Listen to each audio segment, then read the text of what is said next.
Chase came to our agency in November of 2008. He and I were partnered together then in January of 2010. So we've been together, well, it's about 6 years almost. When Chase and I were partnered together, we headed down to Albuquerque, New Mexico for 6 weeks. The company that purchased him from Germany is located there, and they need to have Trace and I then train together on all the aspects of what he will be working on here in Fitchburg. As any pet owner knows, like, to get a dog brand new, just the feeling out period, you know, it's a learning curve. But to get one that's such a high drive dog, wants to work all the time, but who's still young and still has the puppy in him, there were definitely some growing pains, but over the years, as he's gotten older, he's become just a pleasure to handle. Seat. Speak. Seats. Speak. Good boy. Chase is, I mean, just a purely working aspect, he's called a dual-purpose dog. So for our department being the only canine, we needed one that could do pretty much all forms of police work, aside from bomb detection. So Chase detects narcotics, both in vehicles and in residences and buildings. He tracks suspects, he finds evidence, he clears buildings, he does handler protection of me. So pretty much the whole gamut of police work. The other aspect that's not really police police dog work, is going out and meeting everybody in the community. It's nice because I think the thing that I always notice is there are a lot of people who are really hesitant to meet him. You know, they see the face and they see the teeth or whatever, and they think, or you know, and other people just assume, oh, he's a police dog, he's an aggressive dog. But I mean, he's amazing. I mean, he knows how to switch it on and off. So when he's out there meeting everybody, he's a great ambassador for our department. Hi. A big change, at least for K9 around this area, was the idea, or people are starting to catch on to the notion that the tracking abilities of our dogs are a lot higher than what we originally thought they were. So calls that we didn't used to be called to, we were starting to get called to a lot more to see if our dog would be beneficial. And you know, that's also where it came into play, where I realized Chase's potential that I didn't realize was there. And he did, especially after we did some like advanced tracking training in 2000, I think it was 2013, 2014. And some of the things he can do are amazing, absolutely amazing. Out of all the deployments we had over the last 6 years, I think the most memorable one, where I was just the most proud of him, was we were called out south of Verona for a subject that had crashed their car into a tree. And when the first responding deputies had gotten there, they had noticed there was blood in the car and the person was gone. People who had been driving by the scene of the accident said the subject had run north up towards Verona on this road. And we get there, and I have him check the vehicle for the person's scent.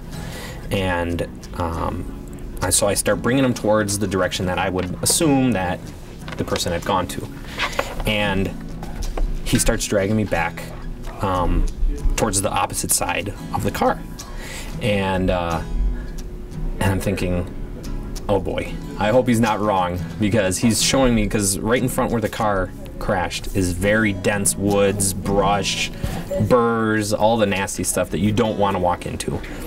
And his nose goes up, his ears goes up, and in my mind I'm thinking, I think he's catching an odor of something. I'm like, I hope it's not a deer or a bunny or, you know, something like that. We're gonna do an area search now. It's not gonna be a track. So I give my canine announcements, hoping that the person's gonna respond in some form or fashion. No response. I said, all right, here we go. So I give him his command.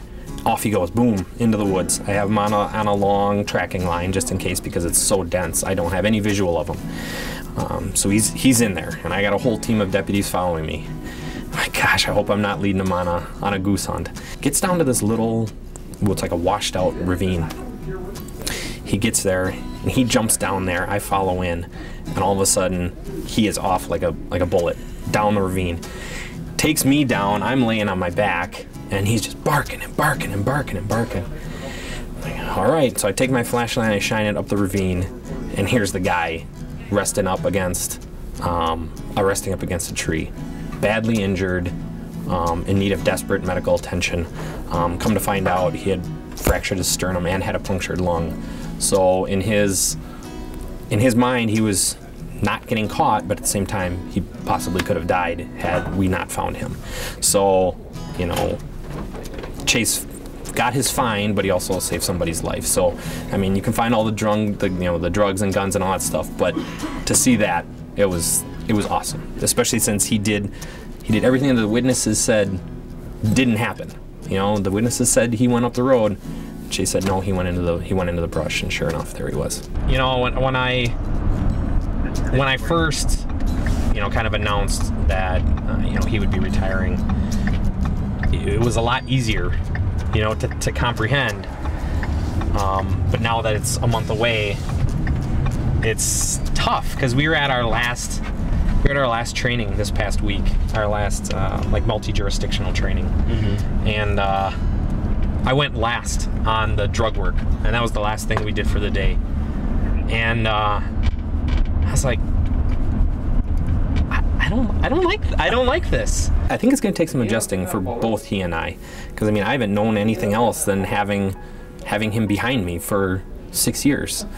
You know, it sounds corny, but I talk to him in the car, see how he's doing, have him come up and visit me through the cage, and I'm definitely gonna miss that. It's gonna be strange for me, but I think, because I know now, even like if I leave for court or other police functions that don't require him to come with me, I know that he comes down to the door and he jumps up on the door and he starts barking like, "Dad, we go together, Dad. You know, I don't stay behind." So just everything I've seen him, how he's progressed in terms of just being a crazy young working dog who's just, you know, a ball of fire, ready to go nonstop, to just, he matured, he calmed down, he knew his role, and just, you know, how we saw today when he'll go say hi to anybody. You know, he knows what he needs to do. Like, he knows his job, and I think he did an outstanding job representing our department. That's, you know, as the kind of dog that we wanted to portray as being both an asset to our department and an asset to the community. So I think he did a great job at that.